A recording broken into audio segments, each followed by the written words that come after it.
Well, hi, hello everyone. My name is Bobcat Goldthwait, and well, hello, hi, and welcome to Film4 FrightFest 14. I have a small movie here in the festival, and people will say to me, they'll go, "You like horror movies?"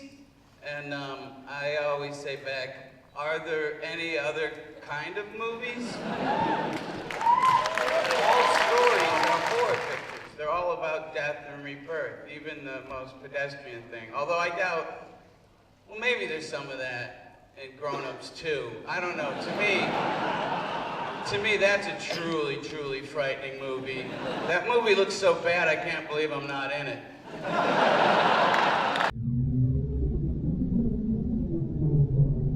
As you remember, 3 years ago, we showed The Dead. Well, they're back with The Dead to India. You are the first audience ever to see this film. I mean, even Mark Kermode hasn't seen it, and that's why he's turned up for the first time ever. Thanks a lot, Mark. It's not just about the horror, it's about the mix of beauty and horror. And India, for us, very quickly came up. Yeah, it had ancient landscapes, places that no one have ever seen before, let alone seen the dead walk before. And again, like it's an ancient civilization, so you can't lock it down, there's nowhere to hide, you just have to run. And so, for us, that's where horror can live. Howard is an excellent director. He knows his craft very well.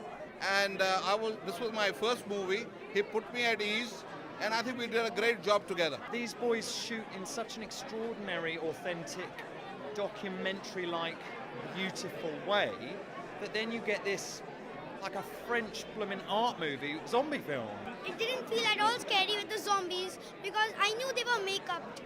But I don't know how they look in the film because of Howard's great special effects and Dan's finishing touches on it. There were some hairy moments, one of which, just to throw it in there, we went to a village on the edge of the desert and actually got stoned in the traditional sense, not in the not in the marijuana kind of sense. We shot it for real, you know? There's nothing in there that isn't first or second take. And if I look like I'm getting beaten black and blue, I got beaten black and blue. It was very Monty Python-esque, but not that funny. Actually, a load of women stoned us. We were in actually a location wreck it the first time. The second time was a threat of stoning. Location wreck, and all of a sudden, first stone goes, bang, bang, bang. Should we get in the cars? Yep. And then suddenly, bang, bang, bang, a hail of stones. Okay, we're not going to film there. Maybe we'll choose a different village. We have to get out of it, yeah. The Ford brothers are like the kind of people you'd follow up the Amazon, where they've just had 2 machetes now. No, we're fine, we'll get it done, we'll get it done. They're incredible, but with 20 odd years of experience of making beautiful works of art. Whether you like the film or not, it's going to take you on a journey across locations, some incredible locations that look so amazing. You almost stand in front of me and go, that's almost CGI, just looking at that thing. It's real, it's there, it's incredible. And, you know, no matter if you like the film or not, you're going to go on that journey to these places, and a few scares on the way. We're here with Don Mancini, Fiona Dourif, director, writer and star of Curse of Chucky, which is actually really good. Why do people still love this character so much? Why has he become such an iconic figure? What is it? Several things. I think one is just our humanity's primal revulsion to, you know, the distortion of the human form. There's just something about a doll that occupies that uncanny valley. You know, he's looks like a human, but not. There's just something subtly wrong about it that I think is really effective. Chucky was initially this sort of manifestation of a little boy's id, like what a little boy is capable of. The inversion of a fairy tale. The inversion of a fairy tale, yeah. And I think Brad Dourif, you know, his performance as Chucky is indelible and just kind of delightful. I can't imagine doing it without him. It seems like a no-brainer having Fiona in it. There was nothing from Brad sort of saying, use my daughter, anything like that. There was nothing like Much as I love Brad and am as devoted to Brad, he doesn't really have the power to do that. She, you know, came in with the 300 other actresses or whatever it was and read for the role, and she blew us away. When they said, oh, it looks like it may happen, I didn't believe it until literally I was signing the papers. He's been a part of my identity my whole life. My birthday's the night before Halloween. the fact that I'm the seed of Chucky was the coolest thing about dating me in high school, period.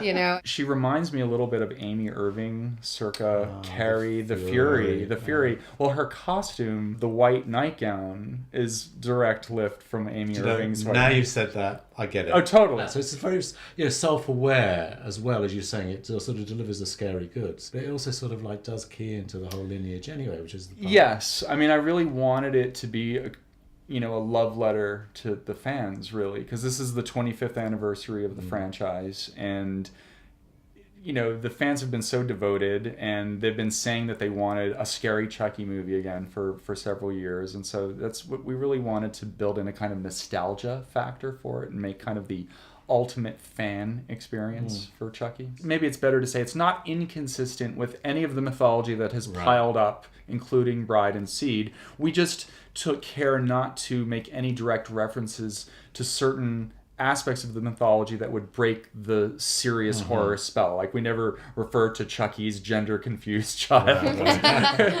Although it's funny to imagine in that movie, so like that suddenly coming up and Nika's like, what about really? Glenda? Like, really? And like Chucky goes, oh my god, you have no idea. Fuck you, bitch. Some of you thought I was dead. And others of you are trying to figure out who the fuck I am. I was very big in the 80s. I was in the Police Academy movies. You don't look the same either, by the way. They're actually rebooting the Police Academy series. They're gonna do what they did to 21 Jump Street. They're gonna make it a comedy this time.